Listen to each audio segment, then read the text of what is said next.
Balikan natin itong nangyari na ito dyan sa may Katiklan, Malay, Aklan. Itong istorya ng negosyante na ito na si Jolibel. Maraming mga espekulasyon ang lumalabas ngayon lalo pat napanood na nila, no? Ang kabuuan ng mga pangyayari, ang kabuuan ng mga statement at yung latest na development. So ang iba ay mayroon na silang nahihinuha sa kanilang mga isipan kung ano ang mga gusto nilang isipin, but ang ating mga kapulisan ay patuloy na nag-iimbestiga. Now, balikan natin ano ang statement at ni Rexon nung pumunta siya dyan sa may Presento 4 sa Katiklan, Malay Police Station dyan sa GT Port banda. No? Nagpunta siya dyan, nagpa-record, nagpa-blatter na ang kanyang asawa, ang kanyang kinakasama ay nawawala noong April 21 ng madaling araw. Ano ang sabi sa blatter? Ang sabi ho sa blatter ni Rexon, ang kanyang kinakasama ay nanggaling raw sa Makato, hinatid ang kanyang yaya at ang kanyang mga anak. Hinatid sa may GT Port kasi tatawid daw ho ng Oriental Mindoro sa sakay ng barko itong yaya Jolibel. Ano po? At yung dalawang anak. Pagdating sa GT Port, nanggaling sila sa Makato. Sumakay o nag-arkila raw ho ng tricycle at pag-arkila ng tricycle, hinatid sila ng tricycle sa GT Port. Estado sa gabi.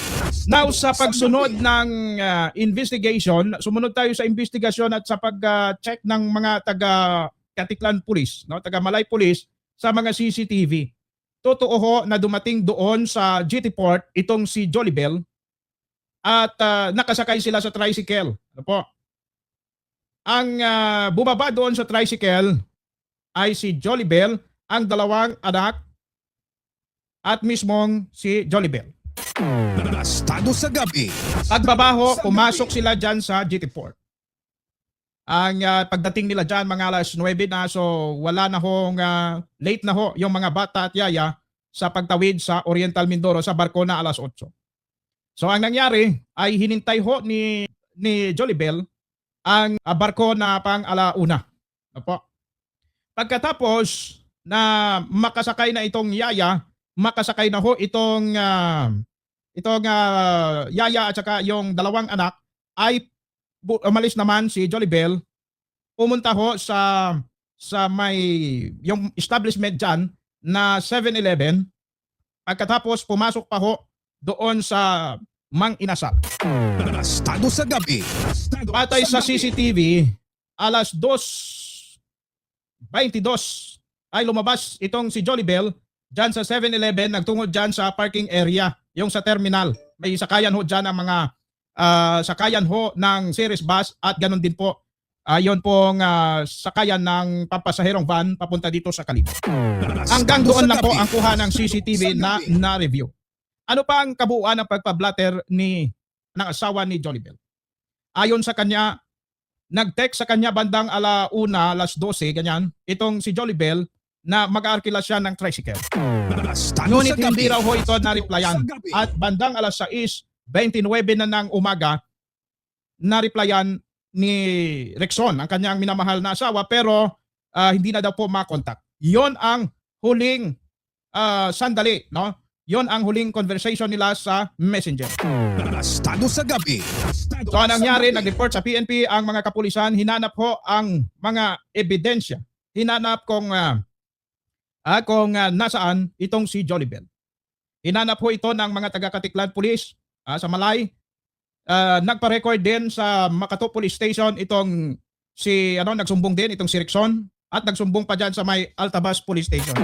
Estado sa gabi. Estado sa gabi. Marami ang mga pangyayari. Nitong after ng mga ilang araw, pumunta ho itong nanay ni Jolibel dito sa Aklan. Ano po? It so happened na itong pamilya ni Jolibel na taga Barangay Luna ay talagang kababaryo ito ng aking sister-in-law. Kaya tinimbrihan nila tayo dito sa PV News Online na may nawawala na si Jolibel. Ano? Kaya nung araw na yon, sinalubong natin sila dito sa may Aklan at sa tulong ng RMN DYKR Kalibo at ng PV News team ay sinamahan namin sila sa mga police station para magkalap ng magsumbong, humingi po ng tulong. Bago pa man dumating itong pamilya ni Jolibel, ito pong si Rickson na kinakasama ay nagpanawagan na sa PV News Online at sa RMNDYKR Exclusive. Estado sa gabi. Ang kanyang panawagan na sana ay kung sino man ang nakakita dito sa kanyang asawa ay isumbong sa kanila at magbibigay raw siya ng pabuya na 50,000 Estado sa gabi. noong mga oras na yon. Estado sa gabi. Now sa paghahanap mga kapobre, itong cellphone pala ni Jolie Bell or yung account niya sa Messenger or Facebook ay nabubuksan din nitong si Rickson. Ang hindi alam ni Rickson, nabubuksan rin pala ng kanyang anak na babae itong Messenger ng mama niya.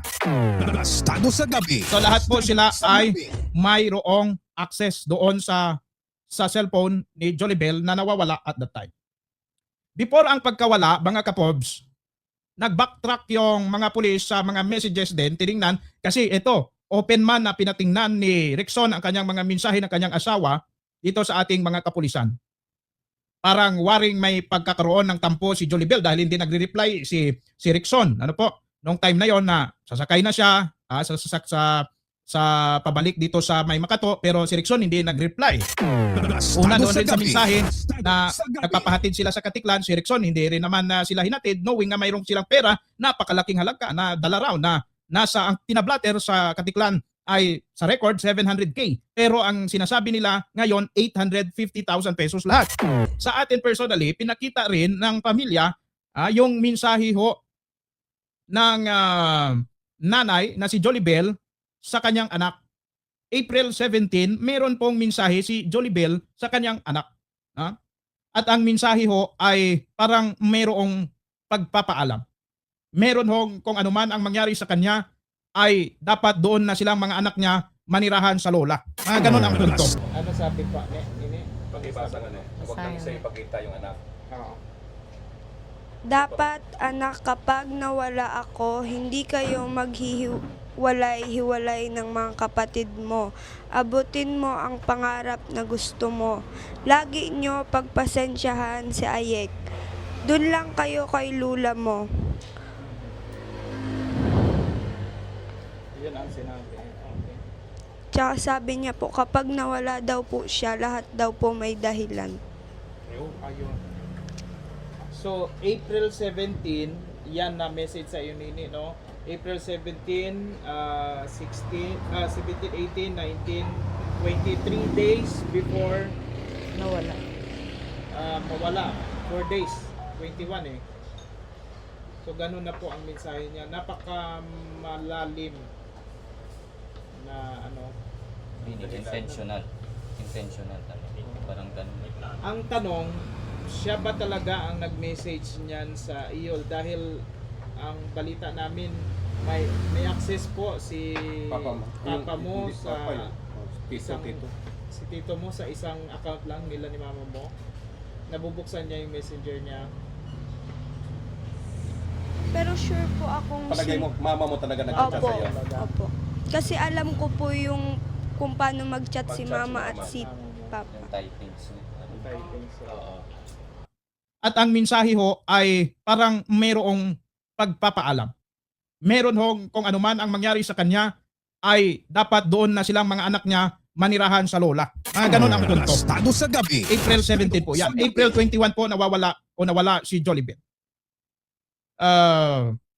Tinanong din natin yung anak kung ito bang mensahe since na ito pong cellphone or messenger ay nabubuksan din ng asawa ni Jolibel. Sabi ko, ito po bang messages ay nanggaling sa iyong ama o talagang sa iyong ina? Ang sabi ng kanyang anak, yun daw po ay sigurado siya na sa kanyang mama ho nanggaling ang mga mensaheng yun. Estado sa gabi. Estado sa gabi. Pero ito pa ang mga sunod na mga pangyayari mga kapobre sa paghahanap. Kahapon, alas 2 ng madaling araw, may natanggap.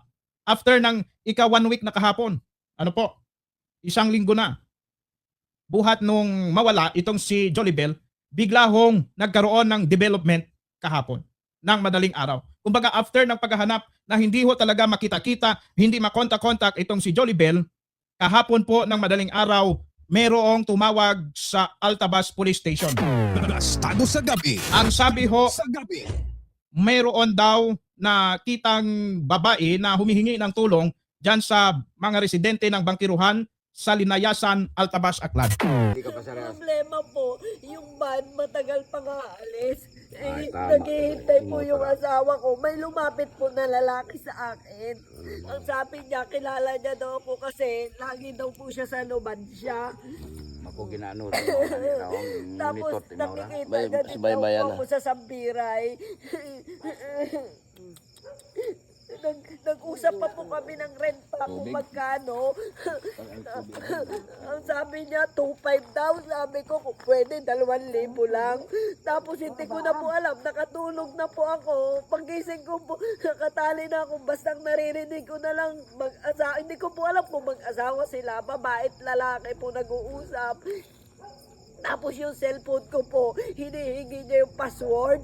Sabi ko, tanggalin po yung ng mata ko, piring. Kasi para makita ko din kung sino sila. Ayaw po nila. Sabi, isulat ko lang daw sa papel. Tapos ayaw ko po talaga. Yung babae, ginumit-gumit yung po. Estado sa gabi. Estado sa gabi. Umiiyak ho si Jolibel na humihingi ng tulong. Ang sabi niya, siya raw ay hinold up, kinidnap ho ng hindi pa matukoy na mga suspect. Estado sa At gabi. dito sa kanyang istorya, sinabi niya ho na nag-arkila daw po siya ng tricycle mula Katiklan patungong Makato. At pagdating dito banda sa may Tangalan area, nakalagpas pa daw sila dyan kasi natatandaan niya daw yung lugar na yan. Nawalan na daw po siya ng malay. No po? Nakatulog na at nung pagkagising, siya po ay nakagapos na. Estado sa At gabi. sinabi niya rin na dinala siya sa isang kubo at siya ay pinipilit na kinukuha ang kanyang password ng kanyang cellphone. Estado Dahil sa hindi gabi. maibigay, Estado Siya sa po ay gabi. pinagugunting at ganoon din daw na mayroong ini-spray sa kanya na something na nahihilo siya. No? Yun siya. Pero hindi na siya yung sinakyan mo. So cleared yung tricycle driver na ano na yun. Papunta pa lang doon. Kasi hindi na po ako nagpahintay. Tapos magsasakay po sana ako sa van. Sabi nung dispatcher, baka 4 AM pa Ang alis. ang alis. Papunta dito sa Ay, Kato. may detuning kasi kami. Tapos yung bus nasa kanila, hindi din makapag-decide si Mister. Kaya inahabol ko po yun. Makabalik agad. Makabalik agad. Ngayon may lumapit, 2 beses pong lumapit yung tricycle driver sa akin. Sabi niya, kilala niya daw po ako sa Sambiray kasi nagbabantay daw siya doon. Yung Sambiray po kasi yung pinagdadrama namin ng bakit. Baboy. Binababa ba doon? Tapos sabi ko, hindi ako sasakay. Sabi niya, natatakot ka ba ma'am? Taga-numan siya daw po siya. Tapos nag-transaction kami sa pamasahe. Sabi niya 2,500. Tapos ang sabi ko, 2,000 lang yung binayad ko dun sa nauna. Kaya ang sabi niya, sige. Okay lang, Opo. 2,000. Okay na. Tapos nung paalis na po kami, dun kami dumaan sa likod ng pier, hindi dun sa harap. Tama yung sabi ng pulis pagka tumagtong kuhan. Dun po kami dumaan. Tapos, tuloy-tuloy ko lang. Sige, tapos. Isa ka lang pasero niya. Opo, kinakausap ko po siya, hindi na siya umiimik. Naglagay na po siya nung full face na face mask hanggang sa ulo niya. Tapos nagsombrero na siya. Tapos, kunwari nakikipag-usap ako sa kanya kasi tumatawag ako, hindi siya sumasagot. Kaya nag-pretend po ako na Magkausap kayo? magkausap kami. Pero doon na po kami sa may tanggalan, doon sa may diversion baga pa. Yung pong paganon at paganon, natatandaan ko po kasi doon kami nagpapaligo ng baboy. Nalobat na po yung cellphone pagkatapos ko mag-pretend. Tapos hindi ko na po alam, nakatulog na po. Nakatulog na po ako. Sa tricycle, natulugan ka na kasi madaling araw na eh. Tapos pagising ko po, nakakuha na ako, nakatali na ako. Ay, tinalihan ka na niya. Tapos nakapiring. Tapos yung babae, pinapakuha niya yung password ng cellphone. Ay, sabi ko, tanggalin mo yung piring. Ako magtatanggal. Sabi niya, hindi daw, isulat ko daw. Tapos binigyan ako ng ballpen. Sabi ko, hindi, tanggalin mo. Nagalit yung babae. Pinagbuban yung buhok mo. Ginapit-gupit niya yung buhok ko. Kasama ng driver yung babae. May babae, hindi po. Doon na yung babae. Tapos nung umalis mo yung, basta yung babae lang po lang yung nandun. Saan ka dinala po? Sa bahay? Or sa... Bahay po na kawayan. So, anong purpose nila? Bakit ka nila dinala doon? Wala, hindi Wala naman. bang sinasabi? Basta kinuha lang po nila yung pera. Yung belt bag. Belt bag mo, andyan pa sa'yo. Wala, kinuha nila po lahat. Nandun po lahat. Resibo, pera. Yung cash po, nasa 850,000. Sayang no? Dahil may 100,000 plus yung laman talaga ng buwan niya. Opo. Dahil yung asawa ko po, nag-remit ng 209. Binalik ko po sa kanya yung iba kasi binandel ko yung pera na binilang ko dun sa stockan. Tapos sabi ko, may binigay ako 75. Sabi ko, pag nabenta yung lechonin may bumili, ibandel mo, kukunin ko sa'yo. Pero kung hindi ko po napadala yung perang iba sa Romblon na credit namin sa baboy, siguro kulang 1 milyon pa po. Dahil 80,000 po yung napadala ko.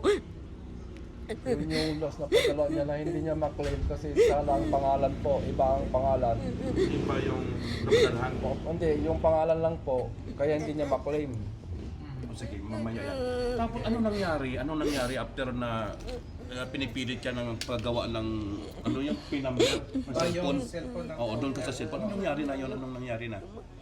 Tinanggal na nung babae yung Piring mo? piring ko. Nakita ko na siya, yung babae lang. Mga ilang edad edad ng babae mo? Mata-mata, bang matama. Aklanon siya. Opo, nag-uusap sila. Mamumukhaan mo yung babae po? Opo, pag nakita ko po, makikilala ko kahit yung driver. Tapos anong ginawa sa'yo? Mula noong Lunes ba, ng madaling araw na yan? Yung damit mo, ito pa rin damit mo? Mula noon hanggang ngayon? Hindi ka man lang binigyan ng damit. Pinapakain nila ako, hindi ko kinakain. Tubig lang. Tapos yung tubig, pag iniinom ko na, yun na, nahihilo na ako. Minsan may ini-spray sa akin. Paano ka naman po kung sa tangalan ito Dinala. dinala ikaw sa tangalan mo na ano? Doon po ako, doon yung remember ko na nakatulog ako. Kasi sobra na po akong pagod doon dahil 2 days kaming nag-transaction, galing pa po akong Rojas Capiz. Ninundo ko yung mga anak ko tapos naningil po ako ng pautang doon. Yung madaling araw kanina na nakahingi ka ng tulong, doon kanila gindrap? Doon na po ako nagising. Tapos sigaw ako ng sigaw, may lumapit na lalaki, hindi ako tinulungan. Tapos nung pagkalapit niya sabi ko, kahit pulis na lang, tawag ka. Hindi niya po ako tumakbo na siya. Tapos nung medyo okay na po ako, tumatakbo na po ako. Malayo pa yung napuntahan ko kasi tawag ako ng tawag sa bahay. Walang lumalabas. Bahay doon sa Antabas. Opo. Tapos dun sa may kabila, dun na lang po may lumabas. Tapos ayaw nilang maniwala. Kasi akala daw nila, Sira ulo, pag alam nila, parang gano'n. Kasi ilukitan ka sa buhok eh. hanggang yung may batang babae lumabas na nakapanood daw ng video. Yun yung nakapanood ng video natin. Yun ang naka-identify sa kanya. Saka pa po nagtawag sila ng pulis. Kinuha ka ng pulis doon. Opo.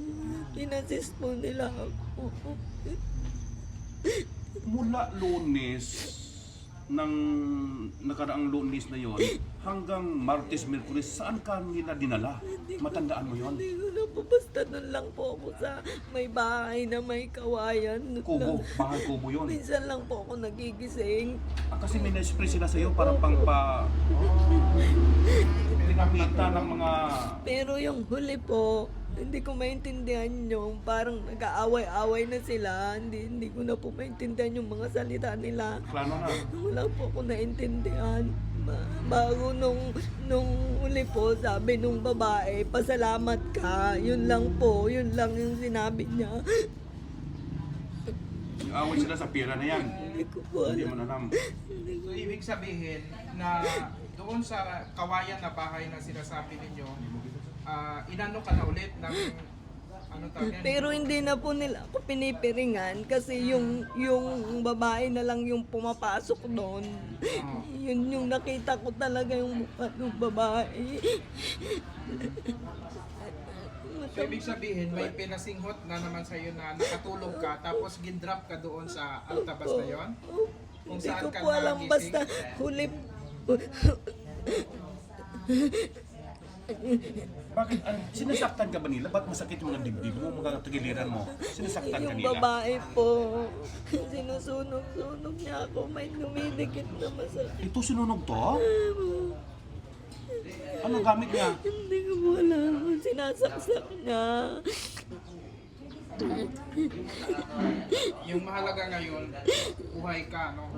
At saka, refer tayo sa Katiklan, doon nangyari yung allegedly yung krimen. So, doon magba-back tracing daw ang mga pulis. I-check ang lahat ng mga CCTV, mga dinaanan. Like yung Tangalan na yan, mag-check din yung kung naka-tricycle siya, may mga CCTV dyan. CCTV yan. Kompleto naman yung CCTV. Hanggang doon sa Altabas, paano siya Paano nagpunta doon? Magbaback tracing tayo sa CCTV. So, wala kang kinain mula noon o tubig lang? Tubig. Hindi po ako kumakain. Tubig lang. Pa talagang kung merong gumawa nito sa kanya, sabi ng mga pulis, talagang dapat managot. Ha? Talagang dapat mabigyan ng hustisya. Estado sa gabi. Ganun po ang Sa gabi.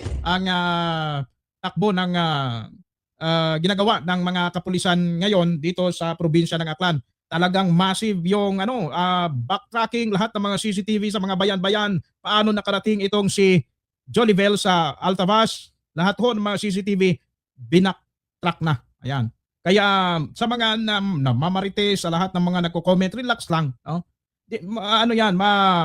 Magbibigay ng statement ang mga kapulisan once na natapos ang kanilang masusing investigasyon. Estado sa gabi. Malalaman dyan Estado sino sa ang gabi. nagdala dito sa kay Jolibel. Anong sinakyan ni Jolibel?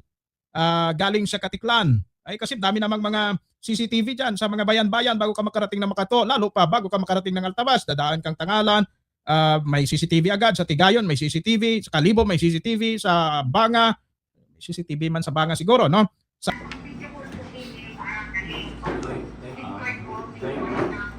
Kasi po ma'am, kami din mismo ma'am dito ma'am sa Altabas Municipal Police Station. Gusto din po namin ma'am na mapadali yung investigation natin ma'am. Kailangan nag-a-appeal lang sana ako ma'am sa inyo ma'am. Nag-a-appeal ako sa inyo na kung yung cooperation ba na kung kasi vital yung presence ng anak mo ma'am sa kinakandak namin investigation. Pero ma'am, as of now kung hindi pa naman siya available, hindi naman namin siya pipilitin. Pero ma'am, yung sa akin lang na para mas lalong mapadali yung hinahanap nating justice dyan sa nangyari sa anak mo ma'am. Yun sana ma'am na kung pwede na makabalik dito. Sige po. Doon na po kami mamaya. Yes ma'am. Kaya din niya kasi may mga naman ng sasakyan. Natawag na lang po ulit ako mamaya ma'am. Yes ma'am, pwede ko ma'am kukunin yung number mo ma'am kay Sir Archie ma'am dito. Okay. Sige po. Sige ma'am, salamat ma'am. Kukunin ko lang sa kanya ma'am yung number mo at magpapakilala lang din ako sa iyo ma'am. pag tumawag ako. Sige po, sige po. Sige. Yes, ma'am. Kamusta naman po yung kalagayan ng biktima, ma'am? Medyo mahirap po ang mag-ulit. Nakatayo po ang kamay niya.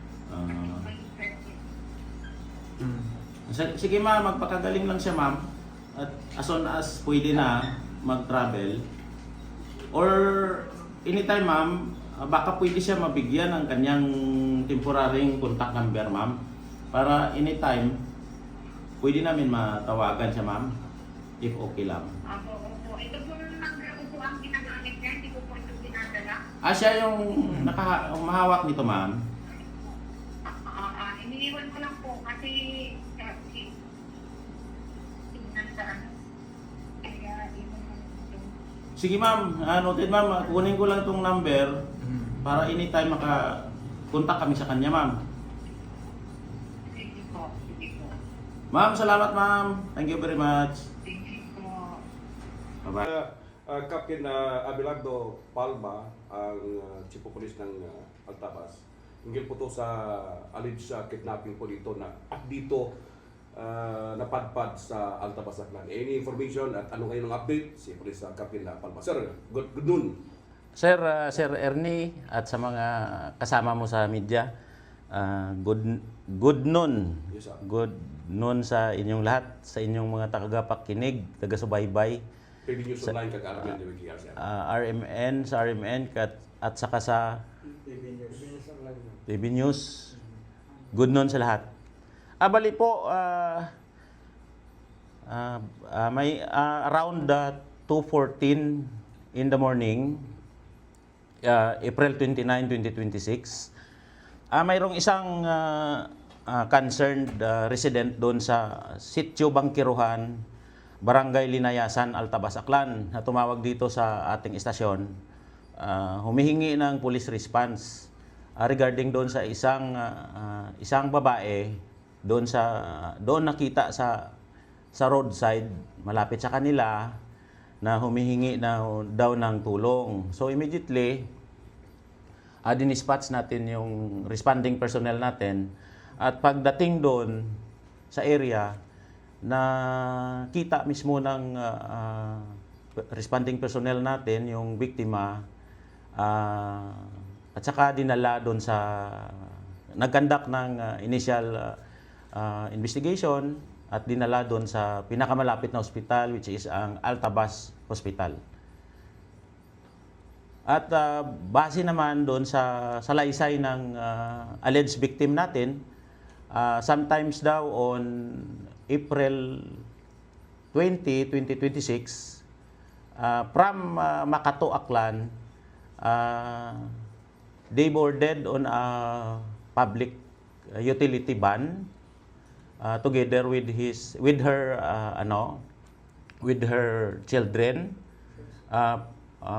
purposely nga uuwi sana yung mga anak niya sa Mindoro.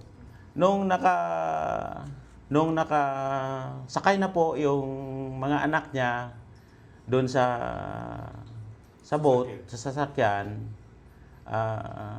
babalik sana siya doon sa may Makato.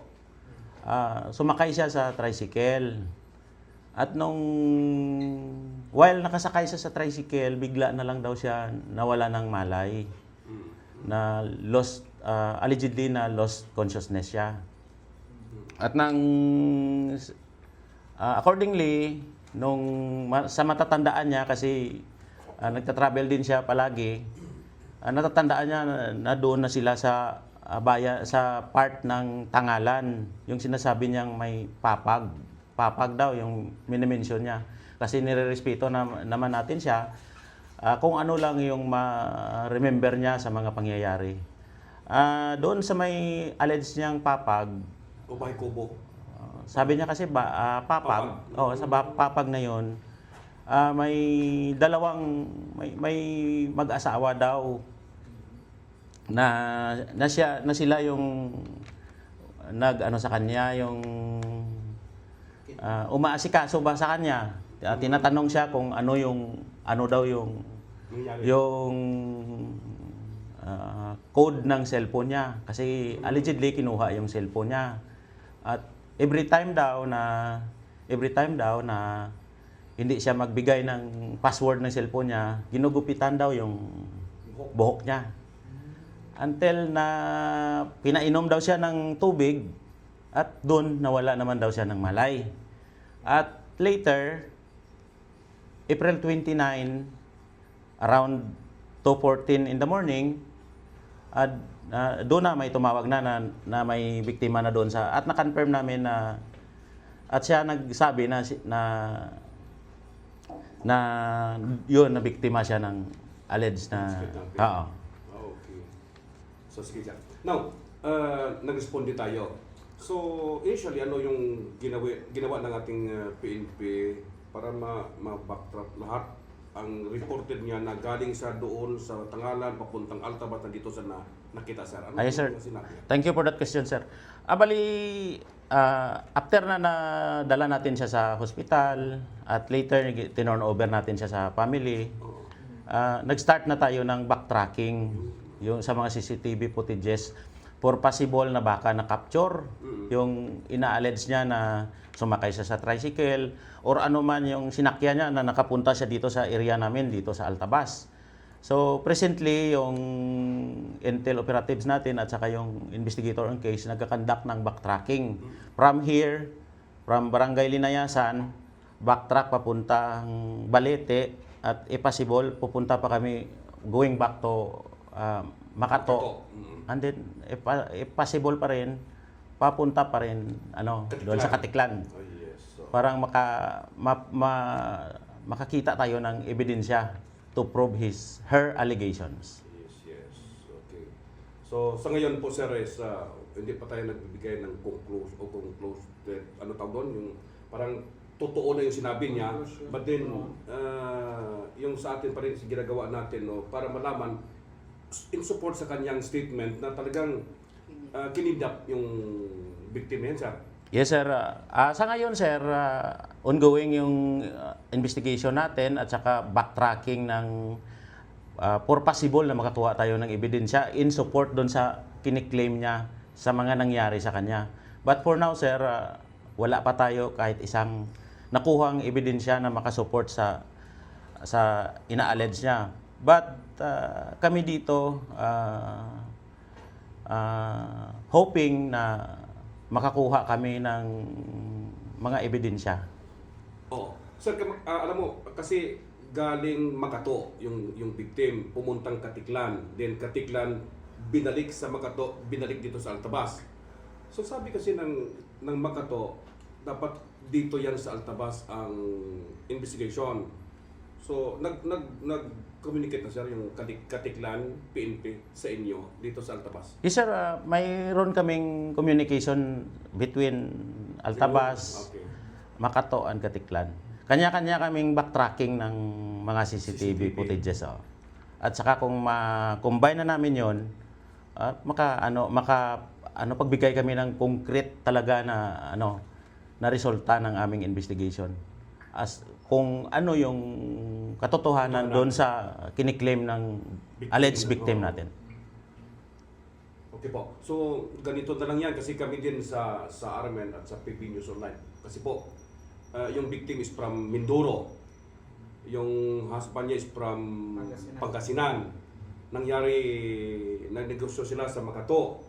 From Makato to Katiklan, doon sa kinuha sa Katiklan at dinala dito allegedly na may mga taong nagkuha sa kanya. Kinuha yung pera. Oo. So sa inyo sir palagay nagbibigay ba ng totoong salaysay po itong biktima or sa inyo kasi makuha nyo kaagad yung kanyang For now kasi sir, while conducting investigation at saka backtracking, premature pa naman na magbigay kami ng conclusion. Yung sa amin lang, hinahanap namin yung ebidensya to prove her allegations. But as she alleged na kinuha yung pera niya, hinahanap namin yung ebidensya by means of conducting investigation and backtracking doon sa CCTV para ma-prove yung kanyang allegations. Sir, dito lang tayo, sir. Kasi alam mo, pag isang allegedly na hinold up siya, kinuha yung 850,000 na piso niya. Pero alleged niya, yun ang kalaki ang pera niya.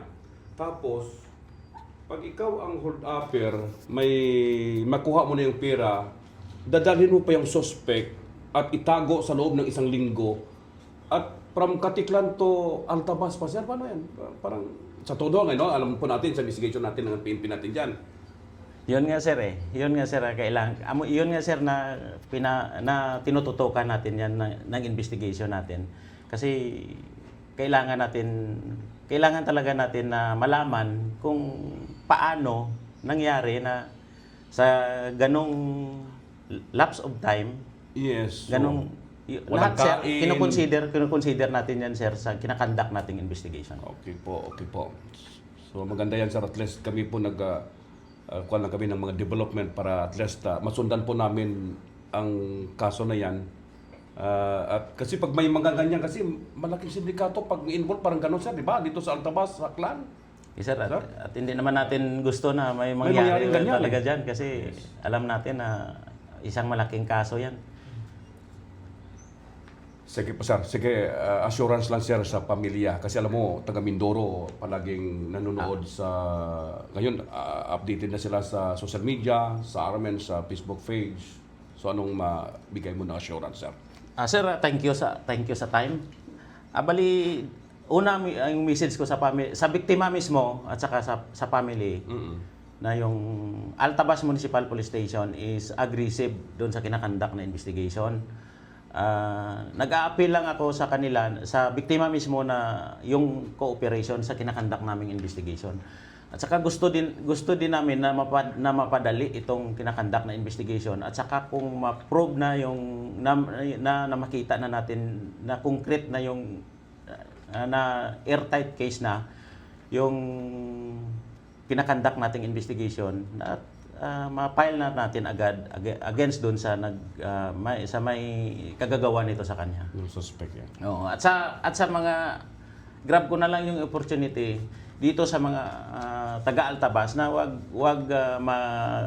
mag-alala kasi itong case na ito is kinakandakan natin ng masusing investigation. Wag muna mag-conclude. Yes. Kasi ongoing yung investigation natin. At saka kung ma-prove natin na may nangyari talaga is i-file talaga natin ang case na ito. Check, sir. Thank you so much, sir. Sa panahon pa lang ngayon, sir, is nandito pa lang kayo sa gitna, hindi natin sinasabing totoo, hindi rin natin ngayon masabi na hindi totoo. Yes, sir. It's all been part of the investigation we are being conducted, sir. Oo.